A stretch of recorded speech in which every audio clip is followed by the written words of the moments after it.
more diversified banks need not necessarily be less risky. We have seen that they have built riskier portfolios in the operation in order to realize higher returns. And above all, we have seen that they have sometimes been purveyor of toxic and opaque products which magnify the dimension of the crisis. What would prevent this pitfall?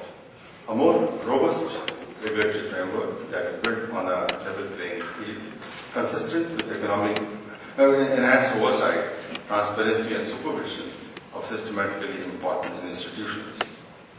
Increased competition may at times contribute to underpricing of risk, which leads to a leverage-based expansion of balance sheet and creation of asset bubbles.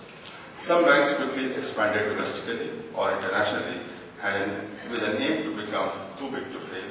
This increases the moral hazard and weakens market monitoring of risk-taking. It calls for strong supervision and prudential buffers that will restrain the build-up of such risks. There could be some policy design issues. Entities performing similar function should receive similar regulatory treatment, improve market infrastructure, and there should be compulsory regulatory prescription for a careful analysis of banks' capital, international funding, and liquidity management practices.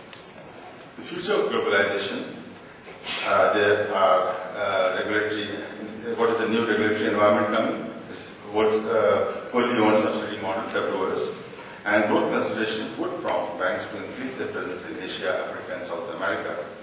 Most host countries' authorities are now considering strengthening of local oversight and regulation through WOS model. They also want to hold stronger capital and liquidity buffers to avoid shocks. This could, however, impede cross-border integration of financial markets. While WOS brings autonomous capital and liquidity pools, the elaborate management system structure and extensive reporting requirements, which will be the national supervisors, could deter sometimes expansion by banks as the profits may not be commensurate to the effort made. Friends, we have seen globalization and international banking grow at a very fast pace in the run-up to the financial crisis. On hindsight, we have seen several deficiencies, including the way many banks have conducted their business and gaps in the regulatory environment. The future globalization of banking would depend on how a new regulatory architecture would evolve, and the ability of international active banks to successfully deal with it. Managing risk more transparently with proper disclosures would make the business of banking less risky. To discuss about issues right there, we have a wonderful panel to offer their points. And now I request Dr. Ajit Ranade